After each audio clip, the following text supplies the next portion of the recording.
कभी जन्म मरण में आए। यहाँ थोड़ी सी कथा सुनाते हैं। एक मार्कंडे नाम के ऋषि थे, वो बंगाल की खाड़ी में साधना कर रहे थे। अब इनको ज्ञान जैसा है वो अपने ज्ञान को सुप्रीम मानकर अन्य से तभी कर रहे होते हैं। मार्कंडे ऋषि ब्रह्म के साधक थे। ओम नाम का जाप और हठ योग करना इनका एक स्वाभाविक कर्म बना हुआ है। इनको ये लोकवेद है, वैसे हठ योग किसी ग्रंथ में नहीं है, सुना सुना ऐसे ही हठ योग करते हैं। हठ योग से तप बन जाता है, तप से राज्य प्राप्त होता है, राज्य प्राप्त करके प्राणी नरक में जाता है। अब गरीबदास जी महाराज कहते हैं इस ज्ञान में कि डंब करे डूंगर चढ़े, अंतर छीनी झूल और जग जाने भक्ति करे, यो बोवे सूल बबूल। किकर के कांटे बोरा अपने भविष्य में। आज हमने चाहिए कुछ भी दिखाई देता हो, बड़ा साधक हजारों वर्ष तक बैठा है। साधना तो ये है जो अब आपको मिली है। नाम उठत नाम बैठत नाम सोवत जागवे, नाम खाते नाम पीते नाम से ती लागवे, नाम से मोक्ष होगा। फिर भी मार्कंडे ऋषि साधना कर रहा था। इंद्र जो है स्वर्ग का राजा, 72 चतुर्युग तक उसका शासन काल होता है। ब्रह्मा जी के एक दिन में 14 इंद्रों का शासन काल पूरा हो जाता है। 14 इंद्र। तो इंद्र की जो पदवी प्राप्त होती है वो यज्ञ से, तप से प्राप्त होती है। तो इंद्र को एक और हिदायत दी जाती है स्वर्ग के राजा को, यदि तेरे शासन काल में 72 चतुर्युग में यदि किसी ने इंद्र की पदवी प्राप्त करने योग्य तप साधना यज्ञ धर्म कर लिया तो तुझे पद रहित करके उसको पोस्ट दे दी जाएगी। उसको ये साधना ना करने देना, उसको खंडित कराना, ये तेरी जिम्मेवारी है। तो उसको चिंता बनी रहती है कि तेरे शासन काल में इंद्र को कि कोई ऐसा तप ऐसा यज्ञ ना कर ले जिससे तेरी पदवी को खतरा हो, तुझे पद से हटाया जाए। राज के लिए तो ये लाखों सैनिक मरवा देते राजा लोग, और तो फिर राज कैसे छूटे इन पे। उसको चिंता बनी रहती है।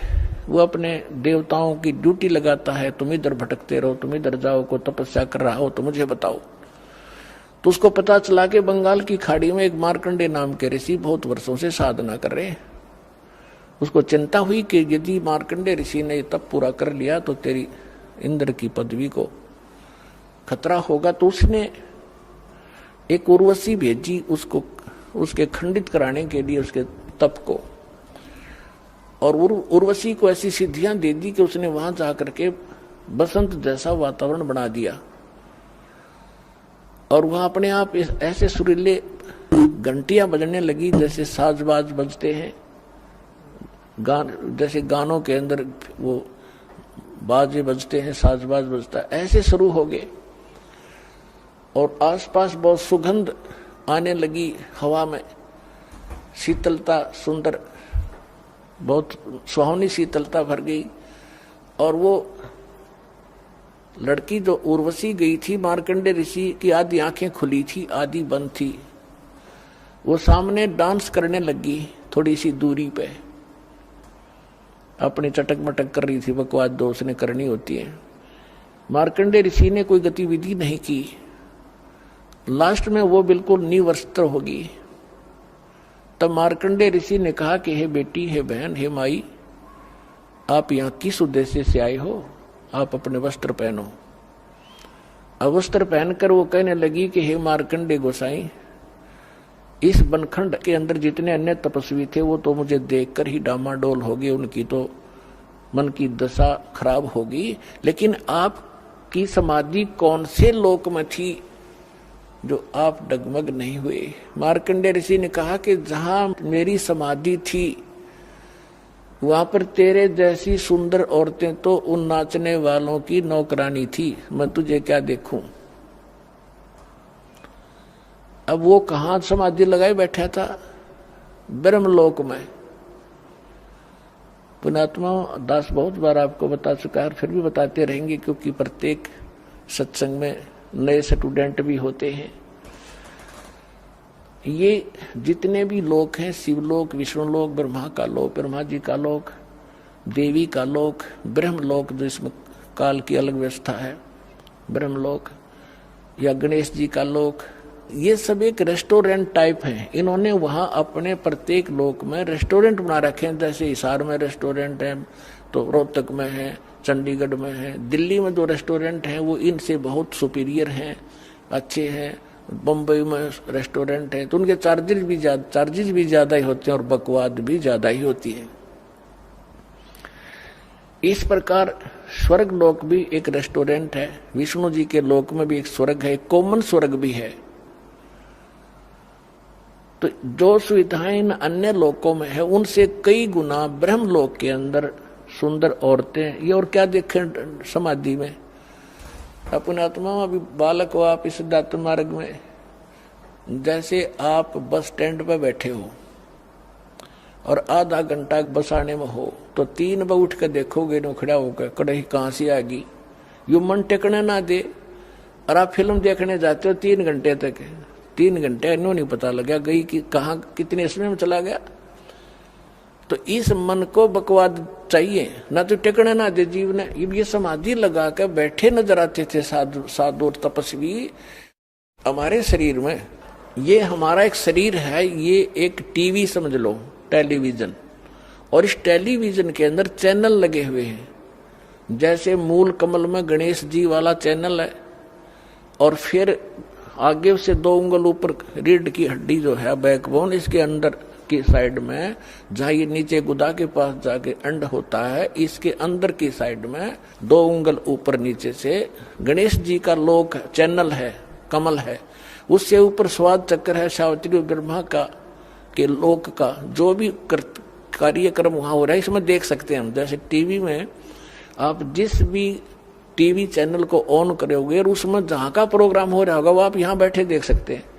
ऐसे फिर नाभि कमल में विष्णु और लक्ष्मी जी का, हृदय कमल में शिव और पार्वती का, कंठ कमल में दुर्गा वाला के लोक का इसमें देख सकते हैं। और सहस्रार कमल में फिर आप काल का देख सकते हैं, ब्रह्म का।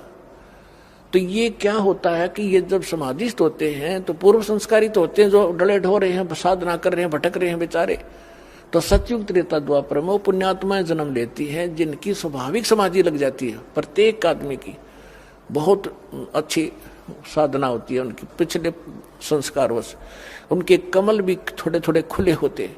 तो अभ्यास करने से कोई कमल खुल जाता है।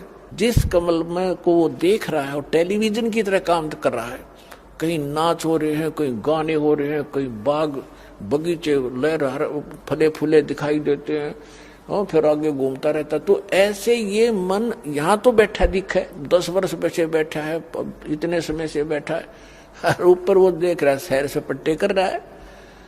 तो यहाँ इससे क्या होता है कि बैठने से एक भगवान के लिए बैठा है तो तप बन जाता उतना उसका। और तप से राज मदमानम जन्म तीसरे शुक्र समानम, तपेश्वरी सो राजेश्वरी, राजेश्वरी सो नरकेश्वरी। तो ये मार्कंडे ऋषि उस ब्रह्मलोक में बड़े रेस्टोरेंट में, बम्बई वाले कौन सा स्टार बोले उसमें जा रहा था, और वो क्या है कि वहां पर तेरे जैसी तो उन नाचने वालों की बंदी थी, नौकरानियां थी, तुझे क्या देखूं, तेरे से कोई और सुंदर है उसको भेज। तो उसने कहा उर्वशी ने कि मैं सबसे सुंदर मैं ही हूं और इंद्र की पटरानी हूं, सची मेरा नाम है, और आप मेरे साथ चलो इंद्रलोक में, मेरी इज्जत रह जाएगी, नहीं तो मुझे दुहागन करेंगे, मेरी हंसी करेंगे, मुझे सजा देंगे कि तू हार कर आगी। तो मार्कंडेय ऋषि जैसा जिसने जो ज्ञान है, जैसे गीता अध्याय नंबर 4 के श्लोक नंबर 25 से लेकर 30 तक यही ज्ञान दिया है गीता के अंदर, कि कोई तो योग साधना करता है, कोई स्वाध्याय करता है, कोई देवताओं की पूजा करता है, कोई श्वास उश्वास की प्रक्रिया ही करके उसी को सफल मान रहा है, और सब आप अपनी साधना को उत्तम मान रहे हैं, पापनाशक जानते हैं। वास्तविक चौथे अध्याय के 32वें श्लोक में कहा कि इन यज्ञों की, धार्मिक अनुष्ठानों की विस्तार के साथ जानकारी सच्चिदानंद घन ब्रह्म की वाणी में है। परमात्मा स्वयं आकर बताता वही है वो तत्व ज्ञान, उसमें कंप्लीट है, संपूर्ण है विस्तार के साथ। तो वो ज्ञान ये दास आपको सुना रहा है। तो मार्कंडेय ऋषि ने यही सोच रखा था कि तय जो साधना करा सबसे उत्तम है ब्रह्मलोक की। तो मार्कंडेय ऋषि ने उस उर्वशी से कहा कि आप इंद्र की पटरानी है, 72 चतुर्युग तक इसका जीवन है, उसके बाद मरेगा, फिर तू क्या करेगी? उर्वशी ने कहा कि मैं 14 इंद्र वरूंगी, यानी ब्रह्मा जी के एक दिन में जितना पीरियड है तब तक मैं स्वर्ग की महारानी बनी रहूंगी। इंद्र मरता रहेगा, दूसरा आता रहेगा, वो मुझे पत्नी बनाता रहेगा। मेरा इतना समय है सुख का स्वर्ग का।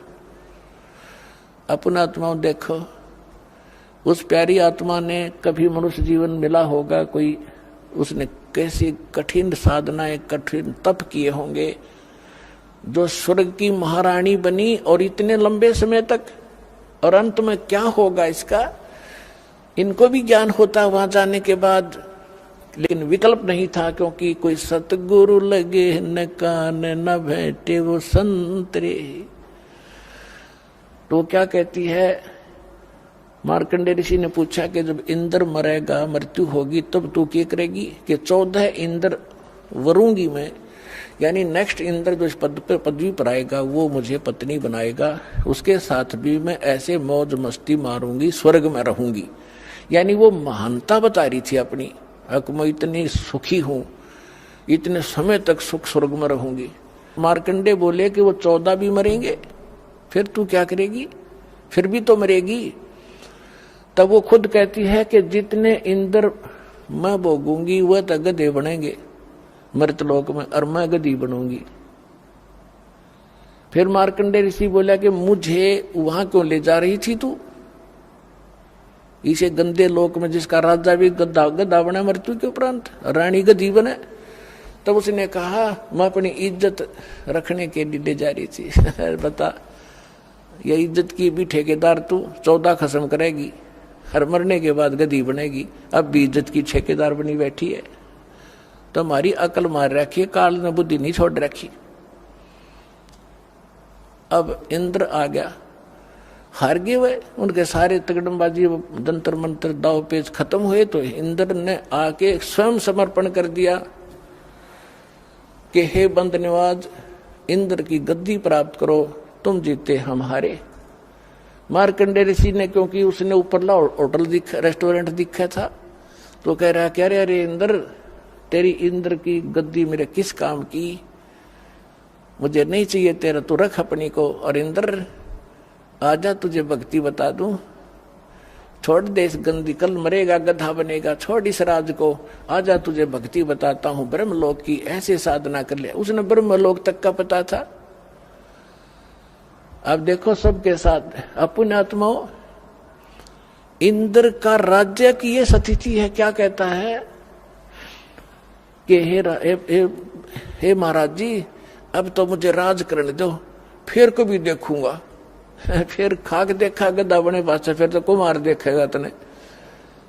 यह अकल है हमारे अंदर ने, क्योंकि वो छूटती को नहीं, वो बकवाद। अब आप किसी कोई सुख से जीवन जी रहा है, थोड़ा बहुत को अधिकारी कर्मचारी बना हुआ है, और उसको जाकर समझाने की चेष्टा, हमने दास का तो बिटर एक्सपीरियंस है जब इस मार्ग को स्टार्ट किया। जो खास ऐसे लगते थे कि मेरी हर बात को मानते थे और अवश्य स्वीकार करेंगे, वह भी काल के प्रभाव से कति मरोड़ी खा गए। तब उनसे समझाता था कि कल ने आप इस जीवन को बर्बाद करके गधे बनोगे। तो पहले तो ये क्या कहते थे, किसने देखा गधे बनेंगे।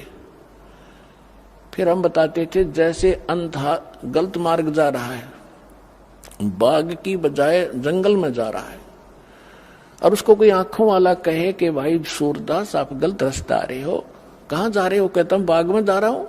नहीं, बाग नहीं है, इधर तो भयंकर बियाबान है, इसमें हिंसक जानवर है, तुझे खा जाएंगे पाड़ के। आप वापस जाइए और इधर हो जाए, बैक जाइए। और वो अंधा नो का किसने देखा है, देखी जाएगी, है कोई बात है? अंधे ने दिखता ना, आंखें लगी वो मानने ना, तो मर बाड़ में पड़ कुएं में। जा फिर उस वन में, वो काम तो होगा ही होगा जो बता रहा आंखों वाला। तो ये जितने संत थे ये आंखों वाले थे जिनको भगवान मिले, दास ने जिनके अभी शुभ नाम आपको सुनाई। इन महापुरुषों ने हमें मार्गदर्शन किया है कि कोट जन्म तन भर मत होगे, कुछ ना हाथ लगा रे, कुकर सुकर खरवा बोरे, कौवा हंस बगारे। कालजा पाट जा जब जिस दिन आपकी अकाल की बांग उतर जाएगी, कुत्ते गधे सुअर बन जाओगे। आज तो आपका दस्ती को ना काम बन जाएंगे, कुछ समय पर टूक मिल रहे हैं, अच्छा बढ़िया कोठी मिल गई और समझ ना रिया कहानी बिगड़ेगी।